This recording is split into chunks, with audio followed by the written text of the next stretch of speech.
Hi students, मैं सोनिया विद्या गुरु से start करेंगे करंट अफेयर्स का नया सेशन। ये अप्रैल का सेकंड पार्ट है। अप्रैल 2025 की बात कर रहे हैं। हिंदी मीडियम का सेशन है। सेशन आपको अच्छा लगे तो लाइक का बटन ज़रूर दबाइएगा। सेशन पूरा देखिए, आपको बहुत सारे नए पॉइंट्स मिलेंगे। स्टार्ट करते हैं without any further edu. Start करने से पहले आपको बता दूं, टॉपिक वाइज करंट अफेयर्स पढ़ते हैं हम लोग। टॉपिक वाइज करंट अफेयर्स आपको कैसे हेल्प करते हैं, आप अगर नोट्स बनाते हैं तो नोट्स के अंदर आप एक हेडिंग लिखिए और उसके अंदर हर बार, हर महीने, हर हफ्ते नए पॉइंटर्स ऐड करते रहिए। तो ये चीज़ें आपको मदद करती हैं, क्योंकि आपको ये समझ में आएगा कि क्वेश्चन किस सेगमेंट से, किस सेक्शन से एग्जाम में ज़्यादा पूछे जा रहे हैं। तो आप ये फीडबैक दे करके मुझे भी बता सकते हैं, तो मैं आपके लिए वो क्वेश्चन ज़्यादा लेके आऊँगी। अभी अपनी तरह से इंपॉर्टेंट सब कुछ लेकर के आ गई अप्रैल में से लगभग। तो इंडिया अपडेट्स में पहला क्वेश्चन क्या है, आपसे पूछेगा समर्थ क्या है, यानी कि उसकी फुल फॉर्म क्या है और किस मिनिस्ट्री के अंडर इस उद्योग को, इसकी बात की जा रही है। तो अगर मैं कहूँ भारत 4.0 तो आपको लगेगा कि क्वेश्चन इंपॉर्टेंट है, क्योंकि सुनने से ही ऐसा लग रहा है और किसी मिनिस्ट्री की बात हो रही है। तो क्वेश्चन पढ़िए, समर्थ की फुल फॉर्म पढ़िए। पहले कहता है smart advanced manufacturing, smart advanced manufacturing and rapid transformation hub, ये है समर्थ। तो कह रहा है समर्थ उद्योग भारत 4.0 जो है ये इनिशिएटिव है ministry of heavy industries and public enterprises का। तो आपसे एग्जाम में किस मिनिस्ट्री का है समर्थ ये पूछा जाएगा, या फिर समर्थ की फुल फॉर्म क्या है ये पूछी जाएगी, क्योंकि ये ट्रांसफॉर्मेशन से रिलेटेड, क्योंकि ये मैन्युफैक्चरिंग में ग्रोथ से रिलेटेड बात कही जा रही होगी। सेकेंड क्वेश्चन में 150वें नंबर का बिरसा मुंडा, भगवान बिरसा मुंडा जो जिनकी बर्थ एनिवर्सरी पे, जिन्हें बहुत बड़े लेवल पे मनाया जाता है, सारे के सारे ट्राइबल एरियाज जो हैं मनाते हैं बहुत अच्छे से, बहुत जगह पे इनका बर्थडे मनाया जाता है। तो हम भगवान बिरसा मुंडा की बात कर रहे हैं। इनका 150वां बर्थ एनिवर्सरी है। हमारी परंपरा, हमारी विरासत करके ये जो एम रखा गया, प्रिजर्व करना है ट्राइबल कल्चर को और सेल्फ गवर्नेंस एंड ट्रेडिशन को, ministry of Panchayati Raj, government of Jharkhand मिल करके ऐसा इनिशिएटिव बिरसा मुंडा जी को समर्पित करते हुए, मनाते हुए और चलाते हुए। दोबारा सुनिए, ministry of Panchayati Raj, government of Jharkhand. मैंने कहा 150वीं बर्थ एनिवर्सरी भगवान बिरसा मुंडा की, ठीक है जी। फिर मैंने कहा हमारी परंपरा, हमारी विरासत।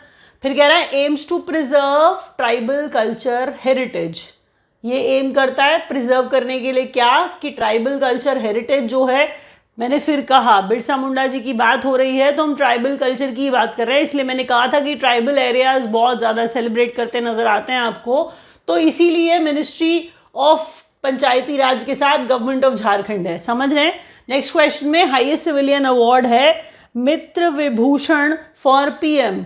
अब ये श्रीलंका का हाईएस्ट सिविलियन अवार्ड है जो प्रधानमंत्री को दिया गया है। आई होप यू अंडरस्टैंड कि कितना इंपॉर्टेंट क्वेश्चन है। कहीं आप इंग्लिश का सेशन देखने आए थे ना, तो complete English medium session is also there in the playlist, you can go and check that out. हमने स्टार्ट किया, बहुत इंपॉर्टेंट क्वेश्चन तो मैं नहीं कहूँगी, बस ठीक से इंपॉर्टेंट है। तो मैं पहली ऐसी आपको टीचर मिलूंगी जो अपने क्वेश्चन को बहुत इंपॉर्टेंट नहीं भी कह सकती है, तो मैं कह रही हूँ ये ठीक से इंपॉर्टेंट है, बट आपके लिए मैंने कहा लिख लीजिए, क्योंकि मिनिस्ट्रीज वाले क्वेश्चन कभी कभी पूछ लिए जाते हैं, इनफैक्ट बहुत ज़्यादा पूछ लिए जाते हैं। दोबारा सुनिए, समर्थ की फुल फॉर्म पूछेगा या मिनिस्ट्री का नाम पूछेगा। समर्थ उद्योग भारत 4.0 नाम है इसका, और मैंने कहा था कि ministry of heavy industries public enterprises की इसका ये उद्योग का ये सेटअप। 150वीं एनिवर्सरी है भगवान बिरसा मुंडा जी की। हमारी परंपरा, हमारा विरासत इनिशिएटिव है प्रिजर्व करना है ट्राइबल कल्चर को, मिनिस्ट्री ऑफ पंचायती राज और गवर्नमेंट ऑफ झारखंड मिलकर ये कर रहे हैं। हाईएस्ट सिविलियन अवार्ड है मित्र विभूषण प्रधानमंत्री के लिए। ये हाईएस्ट सिविलियन अवार्ड श्रीलंका का है। अगला जो सेक्टर है वो डिफेंस सेक्टर है, जिसकी बात हम करने वाले हैं। बड़े अच्छे क्वेश्चन होते हैं डिफेंस के अंदर, की पॉसिबिलिटी कुछ रह जाने की तो होती ही नहीं है, क्योंकि हम लगभग सभी कवर कर लेते हैं। दोबारा सुनिए, कहता है डीआरडीओ और इजराइल एरोस्पेस इंडस्ट्रीज ने। इसका मतलब हमारे अकेले का नहीं है, हमारी डिफेंस रिसर्च डेवलपमेंट ऑर्गेनाइजेशन यानी कि डीआरडीओ की बात अकेले नहीं हो रही है। इसका मतलब ये है, अभी यहाँ पर इजराइल एरोस्पेस इंडस्ट्रीज की बात हो रही है, तो मिलके अगर कोई काम हो रहा है, क्वेश्चन आने की पॉसिबिलिटी और बढ़ जाएगी। तो और ध्यान से सुनिए, medium range surface to air missile, MRSAM आपके पास लिखा हुआ आएगा, हो सकता है उसकी भी फुल फॉर्म कभी पूछ ले। तो medium range surface to air missile, समझ रहे हैं, medium range surface to air missile army weapon system tested from Kalam island. Odisha से टेस्ट किया गया, इस MRSAM को उड़ीसा से टेस्ट किया गया, कलाम आइलैंड से टेस्ट किया गया, कलाम आइलैंड से टेस्ट किया गया, उड़ीसा से इसे टेस्ट किया गया। कौन बना रहा था? DRDO ने बनाया, इजराइल एरोस्पेस इंडस्ट्रीज ने मिलकर इस पे काम किया। अगला क्वेश्चन है, Brahmastra missile long range anti ship missile जो DRDO ने बनाई है, समझ रहे हैं? दोबारा सुनिए, ब्रह्मास्त्र मिसाइल है, ये LRASM करके लिखा जाएगा। तो जब MR लिखा जाएगा तो मीडियम रेंज होगा, और जब LR लिखा जाएगा तो वो लॉन्ग रेंज होगा, समझ रहे हैं? लेकिन ये एंटी शिप है, एंटी शिप है, और हमने क्या कहा है, एंटी शिप मिसाइल है, ये भी DRDO ने ही बनाई है। तो याद रखिए, long range anti ship missile Brahmastra बनाई है DRDO ने। पूछा जाएगा ये मिसाइल किसने बनाई है, तो ये याद रखिए। लॉन्ग रेंज ग्लाइड बॉम्ब, नाम तो आपने सुना ही नहीं होगा, समझ रहे हैं? तो लॉन्ग रेंज ग्लाइड बॉम्ब है, आप जाएं पिक्चर देखिए, कोई दिक्कत नहीं है, थोड़ा सा सर्च करिए, लेकिन इसका नाम बड़ा साधारण सा है। तो गौरव नाम के बच्चे चिड़े नहीं, लेकिन नाम तो साधारण है, मेरा भी नाम साधारण है। तो क्या कर सकते हैं, long range glide bomb named Gaurav launched by DRDO। तो नाम ऐसा ही है, इससे याद हो जाएगा। साधारण से अच्छी बात क्या है कि हमें याद हो जाना चाहिए, तो साधारण में कुछ बुराई ही नहीं है, ऐसा नाम याद हो जाता है बस। तो गौरव नाम की तो मिसाइल, गौरव नाम का बॉम्ब बना दिया अगलों ने। तो आपके लिए याद करना कितना आसान है, दोबारा सुनिए ना, long range glide bomb LRGB लिखा है, समझ रहे हैं? LRGB लिखा है, तो LR तो लॉन्ग रेंज मैंने आपको पहले बता दिया, ये याद करने के लिए, और ग्लाइड बॉम्ब है GB, तो ये बनाया DRDO ने, इसका नाम गौरव है, याद रखना है आपको। BM-04 is a short range, अब ये SR है जी, ये SR है, तो ये शॉर्ट रेंज बैलिस्टिक मिसाइल है। SR बैलिस्टिक मिसाइल, SRBM है, ये भी DRDO ने बनाई है। रिफाल M, अब आपको बताऊं, ये M मरीन होता है, समझ रहे हैं? M क्या है? मरीन है, मरीन मतलब हम नेवी सी की बात करने लगे। तो रिफाल M मरीन फाइटर जेट्स है, जो इंडियन नेवी के लिए फ्रांस से लिए जा रहे हैं, खरीदे जा रहे हैं। बहुत बड़ी डील है, बहुत बड़ी डील है, तो इसीलिए आपको इसका नाम याद रखना पड़ेगा कि रफाल हम फ्रांस से खरीद रहे हैं। कई बार बहुत झगड़े का भी सबब रहा ये, लेकिन अब क्या कर सकते हैं, लेकिन आपको याद तो फिर भी करने पड़ेंगे कहाँ से खरीदे हैं। एक बार रिवाइज करते हैं। कहता है MR मीडियम रेंज, याद हो गया ना आपको? MR medium range, LR long range, SR short range. दोबारा सुन लो, तो वो अगर स्मॉल रेंज है, लॉन्ग रेंज है, या वो मीडियम रेंज है, एक बार उसको पढ़ लेते हैं, सुनिए। तो medium range surface to air missile army weapon system है, टेस्ट किया गया इसे कलाम आइलैंड उड़ीसा से, DRDO और इजराइल एरोस्पेस इंडस्ट्रीज ने मिलकर बनाया। ब्रह्मास्त्र मिसाइल है, DRDO ने बनाया। Long range anti ship missile है ये, इसको ये भी जानना आपको जरूरी है कि ये क्या है, क्योंकि एग्जाम में ऐसे क्वेश्चन भी आते हैं कि long range anti ship missile जो DRDO ने, वो ये नहीं पूछ रहा है, वो ज़्यादातर आपको सीधा नाम देगा और पूछेगा ये क्या है, तो आप लिखेंगे इसे कि ये long range anti ship missile है। इतनी कंफ्यूजन हो सकती है कि क्या वो ग्लाइड बॉम्ब है, क्या वो surface to air missile medium range है या लॉन्ग रेंज है, याद ही नहीं रखेंगे तो कैसे एग्जाम में आंसर कर पाएंगे। तो बारीकी के साथ सारी चीज़ें लिखिए और पढ़ने के बाद धीरे धीरे करके याद होता जाएगा। तो लॉन्ग रेंज ग्लाइड बॉम्ब है ये, जिसका नाम गौरव है, जो DRDO ने बनाया। BM-4 short range ballistic missile है, ये भी DRDO ने बनाई है। रफाल M मरीन, M मतलब मरीन है, यानी कि हम नेवी की बात कर रहे हैं। Fighter jets for Indian navy have been acquired from France, समझ रहे हैं? Have been acquired from France, तो फाइटर जेट है, इंडियन नेवी ने एक्वायर की है फ्रांस से। किसकी बात हम कर रहे हैं? रफाल की, रफाल की। और रफाल M वाले मतलब मरीन वाले बात कर रहे हैं हम लोग। अगला फिर से इंडियन अपडेट्स में जरा देखिए, 1 स्टेट 1 रीजनल रूरल बैंक, तो इसकी भी वैकेंसी निकलेगी और आपको भगवान चाहेंगे तो जॉब भी मिलेगी बड़ी जल्दी। तो इसको ध्यान से सुनिए, रीजनल रूरल बैंक है, लेकिन ये कह रहा है 1 स्टेट 1 रीजनल रूरल बैंक। अब इसका मतलब खुद समझने की कोशिश करिए कि पॉलिसी जो है एफिशिएंसी इंप्रूव करने के लिए है।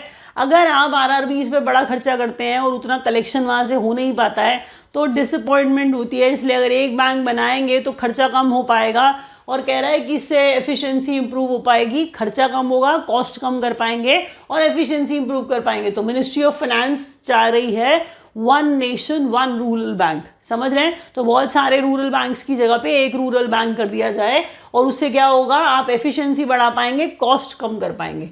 नेशनल ट्राइबल यूथ फेस्टिवल है, नेशनल ट्राइबल यूथ फेस्टिवल है 2025 वाला, जिसका होस्ट मिजोरम रहेगा।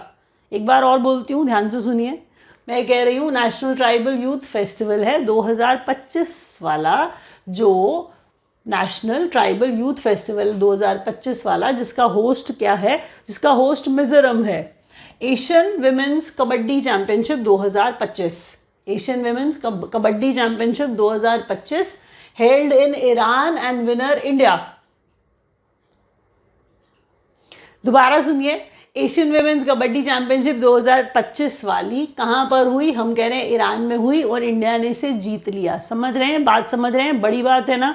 तो कबड्डी चैंपियनशिप है, महिलाओं वाली है, ईरान में हुई थी, इंडिया जीत चुका है। अगला सवाल, आरबीआई का state of the economy report projected growth rate for India in 25-26 6.7%। हर बार आपने सुना कि आरबीआई जीडीपी प्रोजेक्ट करता हुआ, या कोई वर्ल्ड बैंक करता हुआ, या कोई और बाहर से स्टेटिस्टिकल ऑर्गेनाइजेशन करता हुआ यहाँ से, या फिर कोई और बाहर की ऑर्गेनाइजेशन प्रेजेंट करती हुई। आरबीआई का सबसे इंपॉर्टेंट होगा, आप जानते हैं। तो हम ग्रोथ रेट की बात कर रहे हैं, तो ग्रोथ रेट इंडिया का 2025-26 के लिए, यानी कि हम फाइनेंशियल ईयर की बात कर रहे होते हैं हमेशा, तो 6.7% रहेगा स्टेट ऑफ इकोनॉमी। आरबीआई का state of economy report project करता है ग्रोथ रेट इंडिया की 2025-26 6.7%।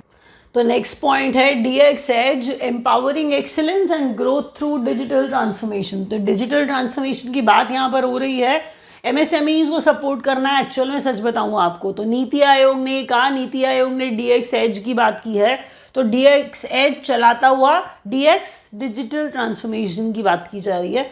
तो डीएक्स एज जो है, empowering excellence and growth through digital transformation, ये सपोर्ट करने के लिए एमएसएमईज को सपोर्ट करने के लिए नीति आयोग स्कीम चलाता हुआ, हर जगह देखिए, हर बार हर तरीके से लोन दिया जाता है। तो लोन जिसको चाहिए वो ले सकता है, विभिन्न तरीकों से लोन दिया जाएगा, और लोन ले करके आप अपना काम चलाना चाहें तो आप चला सकते हैं। एनीवे, दोबारा सुनिए, one state one regional rural bank policy to improve efficiency and cut cost. ये फाइनेंस मिनिस्टर जो है, मतलब मिनिस्ट्री ऑफ फाइनेंस जो है, ये बता रही है, ये बोल रही है कि ऐसा करना चाहिए, ये सजेशन है। ट्राइबल यूथ फेस्टिवल है 2025 का, मिजोरम मिजोरम होस्ट करेगा। Asian women's kabaddi championship Iran में हुई, और विनर जो था इंडिया रहा। आरबीआई का स्टेट ऑफ इकोनॉमी रिपोर्ट है, जिसमें प्रोजेक्टेड ग्रोथ रेट जो है वो इंडिया की 6.7% बताई गई है। DX edge, empowering excellence and growth through digital transformation, empowering excellence and growth through digital transformation to support MSMEs. तो ये नीति आयोग की स्कीम है, नीति आयोग ने ये ऐसा इनिशिएटिव लिया है। अगला क्वेश्चन देखिए, इंटरनेशनल न्यूज़ है, बहुत अच्छे क्वेश्चन हैं इंटरनेशनल न्यूज़ के अंदर, एग्जाम में बिल्कुल आने वाले टाइप के, बिल्कुल हल्के वाले नहीं है, ध्यान से। अगर आप हमसे पढ़ना चाहते हैं, अगर आपको हमें पढ़ाना हमारा समझ में आता है, मैं आपको बताऊं तो हम अपनी तरफ से सारे इंपॉर्टेंट क्वेश्चन आपको देने की कोशिश करेंगे जो सीधे एग्जाम में आ जाए। सब टीचर्स यही करते हैं। तो आप online.vidyaguru.in पे जाके हमें ज्वाइन कर सकते हैं। आप हमारे एग्जीक्यूटिव से नीचे दिए गए नंबर्स पे कॉल करके बात कर सकते हैं। तो हर कोई आपकी मदद करने की पूरी कोशिश करेगा। आपको बाद में डाउट क्लास चाहिए, आपको हार्ड कॉपी में स्टडी मटेरियल चाहिए, आपको इंडिविजुअल डाउट क्लासेस चाहिए, तो आपको सब मिलेगा। आप ज्वाइन करना चाहें तो आप नंबर डायल करिए, आपको एग्जीक्यूटिव्स मदद करेंगे। इनफैक्ट online.vidyaguru.in पे जाके आप सीधा भी ज्वाइन कर सकते हैं। अभी हिंदी मीडियम का सेशन चल रहा है ये। तो इंटरनेशनल न्यूज़ में जो क्वेश्चन है, world's first 3D printed train station in Arida city completed in just 6 hours Japan. कोई चीज़ जब रिकॉर्ड बना ले, समझ रहे हैं, कोई चीज़ रिकॉर्ड बना ले कि जापान में एक स्टेशन ही बना दिया, चलो भाई, और हमारे यहाँ तो अप्रूवल ही नहीं आता इतनी देर में, तो 6 आवर्स में क्या 6 मंथ्स में भी अप्रूवल नहीं आता हमारे यहाँ। तो जापान ने 6 आवर्स के अंदर क्या करा है, स्टेशन बना के खड़ा कर दिया है। कह रहा है कि world's first 3D printed station बनाया, अरीडा सिटी में बनाया, जापान की बात हो रही है। होस्ट 2035 का फीफा विमेन्स वर्ल्ड कप। देखिए फीफा से एसोसिएटेड सब इंपॉर्टेंट, यूके में होगा FIFA women's world cup, UK में होगा 2035 में होगा, इसका होस्ट यूके रहेगा, ये बात आपको मैं बता रही हूँ। First African and fourth global country to sign a country partnership framework. CPF का मतलब है कंट्री पार्टनरशिप फ्रेमवर्क। सीपीएफ का मतलब क्या है? Country partnership framework.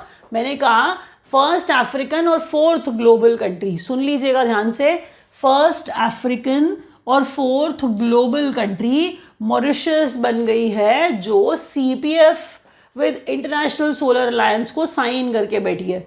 International solar alliance में इंडिया का कंट्रीब्यूशन आपको पता है, और हमारे बाद मेन कंट्रीब्यूशन फ्रांस का। तो सोलर पे काम करते हैं हम लोग बहुत ज़्यादा, इसलिए हमारा आईएसए में बहुत ज़्यादा कंट्रीब्यूशन माना जाता है। तो आईएसए में जब कोई और जुड़ता है तो आपको पता होना चाहिए, बड़ी इंपॉर्टेंट बात हो जाती है। मॉरिशस यहाँ पे ग्लोबली चौथा और पहला अफ्रीकन नेशन है जो कंट्री पार्टनरशिप फ्रेमवर्क जो है साइन करके बैठा है। किसको? इंटरनेशनल सोलर अलायंस को। T20 format at the LA 2028। हम लॉस एंजलिस की बात कर रहे हैं, हाँ, तो लॉस एंजलिस में ओलंपिक्स की बात कर रहे हैं with 6 teams, main and women. Cricket भी होगा, ये याद रखना है आपको। क्वेश्चन दोबारा सुनिए, मैंने कहा T20 फॉर्मेट में लॉस एंजलिस 2028 में जो ओलंपिक्स होंगे उसमें क्रिकेट भी होगा, और उसमें 6 टीम्स यानी कि मेन विमेन सब समझ लीजिए। हम कह रहे हैं बस क्रिकेट ज़रूर होगा, T20 फॉर्मेट में होगा। और किस में होगा ओलंपिक्स में?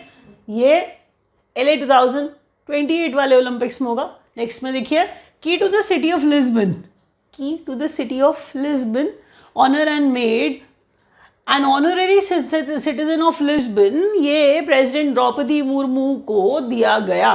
की to the city of Lisbon, ये एक ऑनर है जो ऑनररी सिटीजन टाइप बना करके लिस्बन का दिया जा रहा है। ये ऑनर प्रेसिडेंट मुर्मू को। 13th ministerial India United Kingdom economic and financial dialogue was held in London. ये क्वेश्चन लास्ट तो है, लेकिन क्वेश्चन बड़ा इंपॉर्टेंट है। अगर आप ध्यान देंगे तो आपको याद भी रह जाएगा कि बड़ा इंपॉर्टेंट सवाल है ये। 13th नंबर का मिनिस्टेरियल, मिनिस्टर्स का इंडिया और यूके के इकोनॉमिक एंड फाइनेंशियल डायलॉग में इन्हीं मिनिस्टर्स का, यानी कि इकोनॉमिक्स वाले, इकोनॉमी वाले जो मिनिस्टर्स एसोसिएटेड है फिनेंस से, उनका 13वें नंबर का डायलॉग हुआ। हमने कहा ये डायलॉग लंदन में हुआ। समझ गए? एक बार और देखिए, रिवाइज करते हैं। World's first 3D printed train station Arida city Japan ने बना लिया। Host for 2035 FIFA women's world cup United Kingdom. First African, fourth global country जो आईएसए में सीपीएफ साइन करके बैठी है वो मॉरिशस। T20 फॉर्मेट में हम क्रिकेट भी ओलंपिक्स में जाएगा। हम कह रहे हैं LA 2028 के ओलंपिक्स की बात हम कर रहे हैं। Key to the city of Lisbon, honour जो है वो प्रेसिडेंट मुर्मू को। 13वें नंबर का मिनिस्टेरियल डायलॉग है, इकोनॉमिक्स और फाइनेंस वाले मिनिस्टर्स की बात हो रही है, इंडिया और यूके के मिनिस्टर्स हैं, इसीलिए ये डायलॉग लंदन में हो रहा है। समझ रहे हैं? अगला क्वेश्चन देखिए। तो नेक्स्ट सेट ऑफ क्वेश्चन है इंडिया अपडेट्स में। दिया सलाई इज द ऑटोबायोग्राफी ऑफ। तो दिया सलाई, आप कुछ और मत समझिएगा, कुछ और नहीं है। दिया सलाई ऑटोबायोग्राफी है जो Nobel peace prize laureate Kailash Satyarthi, आप जानते हैं ना कैलाश सत्यार्थी जो बच्चों के लिए बहुत ज़्यादा काम करते हैं, आपको दिखता है, वो नोबेल लॉरिएट जिनके लिए सब कोई जिनकी इज्जत करते हैं, वो नोबेल प्राइज लॉरिएट, उनकी ऑटोबायोग्राफी का नाम है दिया सलाई। तो बहुत बड़ी बात है और बहुत बड़ा क्वेश्चन है, ये याद रख लीजिएगा।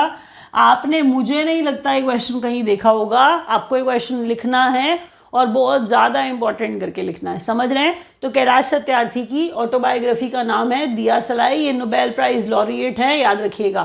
वर्ल्ड सस्टेनेबल डेवलपमेंट समिट है, वर्ल्ड सस्टेनेबल डेवलपमेंट समिट है 2025 की, जिसे न्यू दिल्ली में कराया गया।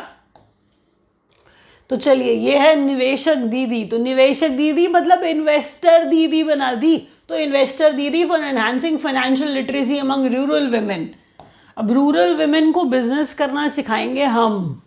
तो हम कह रहे हैं investor education and protection fund authority, यानी कि IEPFA जो लिखा है, और ये इंडिया पोस्ट पेमेंट्स बैंक की बात हो रही है। तो इंडिया पोस्ट पेमेंट बैंक और IEPFA मिल करके निवेशक दीदी ऐसा इनिशिएटिव चलाते हुए, दोबारा सुनिए, निवेशक दीदी फाइनेंशियल लिटरेसी बढ़ानी है रूरल वुमेन के अंदर, समझ रहे हैं। तो फाइनेंशियल लिटरेसी का मतलब उनको पैसे की समझ दे रहे हैं, तो पैसे की समझ देंगे, आगे उनसे काम में मतलब उनको मदद मिलेगी, बाद में वो अपना काम भी स्टार्ट कर पाएंगी, तो निवेश किया जाएगा दरअसल। तो निवेशक दीदी, investor education and protection fund authority और इंडिया पोस्ट पेमेंट बैंक मिलकर के इनिशिएटिव चलाते हुए to provide loan access to low middle income borrowers in rural and semi urban areas. Piramal finance है जिसने पार्टनर किया ICICI बैंक के साथ। तो पीरामल बहुत बड़ी चीज और ICICI बैंक और भी बड़ी चीज। तो पीरामल और ICICI मिल करके, पीरामल फाइनेंस और ICICI मिल करके लोन एक्सेस देते हुए किनको, लो मिडिल इनकम बोरोवर्स को रूरल और सेमी अर्बन एरियाज में। याद रखिएगा कौन मिले हैं, कौन मिल करके ये कर रहे हैं, पीरामल फाइनेंस और ICICI बैंक। गवर्नमेंट ने हाइक किया मटेरियल कॉस्ट, किस चीज का, government hike material cost by 9.5% to benefit 11 crore school children PM Poshan scheme. तो मटेरियल कॉस्ट का मतलब क्या है, जरा सुन लीजिए। खाना जो बच्चों को दिया जाता है स्कूल के अंदर, उसे किसी पॉइंट, दशमलव यानी कि किसी पॉइंट से बढ़ा दिया गया है कि 0.2 से या 0.3 से बढ़ा दिया गया है। तो आप सुन करके बहुत हैरान हो जाएंगे क्या अमाउंट है, छोड़िए उस अमाउंट में मत पढ़िए। 9.5% जो है कॉस्ट बढ़ाई गई है। कह रहे हैं 11 करोड़ जो बच्चों को खाना खिलाया जाता है, 11 करोड़ का जो कंट्रीब्यूशन हम जो कह रहे हैं, गवर्नमेंट ने हाइक किया मटेरियल कॉस्ट, ठीक है। तो गवर्नमेंट के हिसाब से 11 करोड़ बच्चे जो हैं जिन्हें खाना खिलाया जाता है पोषण स्कीम के तहत, PM पोषण स्कीम के तहत, उसके अंदर 9.5% का इंक्रीमेंट किया गया। जो अमाउंट दिया जा रहा था उस अमाउंट में 9.5% का इंक्रीमेंट किया जाता है। तो 1 या 2 रुपये टाइप का खाना खिलाया जाता है। वैसे तो अगर 2 रुपये से आप कुछ बढ़ा देते हैं थोड़ा सा पॉइंट्स में, 2.5 रुपये का खाना खिलाते हैं, उसको 2.6 या 2.7 कर देते हैं, तो बहुत बढ़ोतरी नहीं है, बट फिर भी लिखा हुआ था, क्वेश्चन आ सकता है, इसलिए सुनिए। बढ़ाया हुआ अमाउंट ज़्यादा इंपॉर्टेंट नहीं है, कुछ उसका लेना देना नहीं है, क्योंकि वो कॉस्ट वेरी करती है, मतलब वो डिफरेंट होती है हर जगह पे, बहुत चीज़ें, बहुत फैक्टर्स उसके लिए डिपेंड करती हैं। मैं आपको एक एवरेज बात बता रही थी, आपको बस क्वेश्चन याद रखना है कि PM पोषण स्कीम के तहत 9.5% का इजाफा किया गया है मटेरियल कॉस्ट में। जो खाना बच्चों को खिलाया जाता है 11 करोड़ बच्चों को, वो बात हो रही है। एक बार रिवाइज करिए। दिया सलाई कैलाश सत्यार्थी की ऑटोबायोग्राफी है। World sustainable development summit new Delhi में हुआ।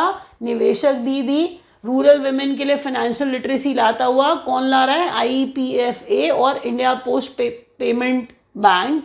और लोन एक्सेस जो है सेमी अर्बन एरियाज और रूरल एरियाज के बोरोवर्स के लिए पीरामल फाइनेंस और ICICI बैंक इकट्ठे आकर के देता हुआ।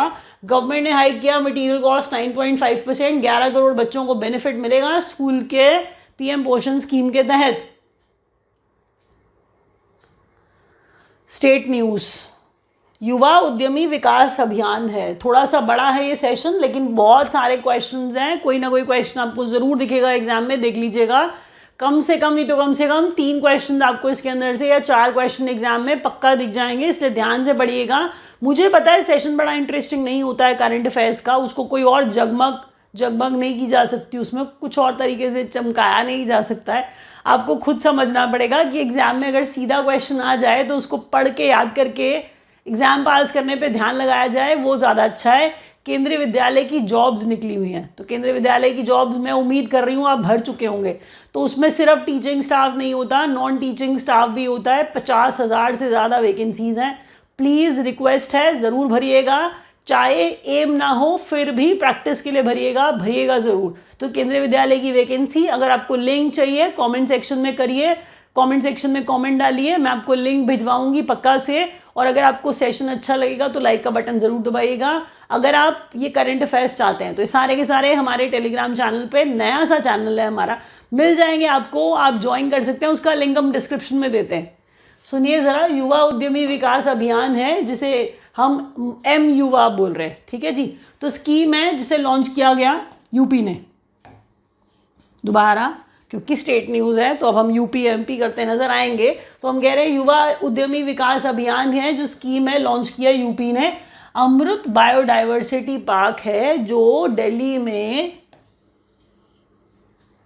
इनॉग्रेट किया गया, समझ रहे हैं? अमृत बायोडाइवर्सिटी पार्क है जिसे दिल्ली में ऑर्गेनाइज कराया गया, मतलब इनॉग्रेट करा गया। तो थर्ड इंटरनेशनल सिंपोजियम है। अब यहाँ पर हम कॉन्फ्रेंस की बात कर रहे हैं, समझ रहे हैं? थर्ड इंटरनेशनल सिंपोजियम है, कॉन्फ्रेंस है ऑन हेल्थ टेक्नोलॉजी असेसमेंट, जिसे हम ईस्टा कह रहे हैं। और ये जिसे हम ईस्टा कह रहे हैं एक्चुअल में सुनिए तो ये देखिए, international symposium on health technology and assessment, तो ये बात चल रही है, वो मीनिंग लिखा था वहाँ पर। तो third international symposium on health technology assessment 2025 वाला, जिसे भारत मंडपम न्यू दिल्ली में ऑर्गेनाइज कराया गया था। तो नेशनल कॉन्फ्रेंस ऑन एनवायरनमेंट 2025 विज्ञान भवन न्यू दिल्ली, एक बार और पढ़िए, national conference on environment, national conference on environment 2025 at Vigyan Bhavan new Delhi. देख रहे हैं, एनवायरनमेंट पे कॉन्फ्रेंस विज्ञान भवन न्यू दिल्ली में हुई। उसके बाद रैपिड इम्यूनाइजेशन स्किल एनहांसमेंट, जिसे हम राइज कह रहे हैं, तो वो राइज ऐप है दरअसल। तो कह रहा है लॉन्च किया है इम्प्रूव करने के लिए वैक्सीनेशन प्रोग्राम को यूपी में। तो राइज क्या है, सिर्फ ये पूछ ले तो उसकी फुल फॉर्म पूछ ले, और ये किस स्टेट ने किया है ये पूछ ले तो आप आंसर दे पाएंगे। विजन युवा उद्यमी विकास अभियान यूपी का है। अमृत बायोडाइवर्सिटी पार्क न्यू दिल्ली में, मतलब दिल्ली में। Third international symposium health technology assessment जो है भारत मंडपम न्यू दिल्ली में कराया गया। नेशनल कॉन्फ्रेंस एनवायरनमेंट पे ये भी न्यू दिल्ली विज्ञान भवन में। Rapid immunisation skill enhancement rise का फुल फॉर्म है, ये एक ऐप है जो इम्प्रूव करेगी यूपी में वैक्सीनेशन प्रोग्राम को। अगला क्वेश्चन,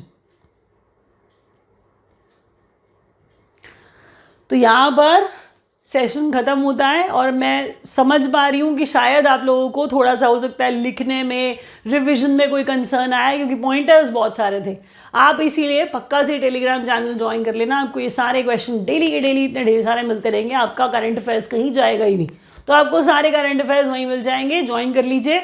अगर हमारे से कोर्स लेना चाहते हैं तो नंबर्स नीचे दिए गए हैं, पक्का से कोर्स ले लीजिए। और अगर आप इंग्लिश का सेशन देखना चाहते हैं तो that English medium session is also there. Thank you so much for watching.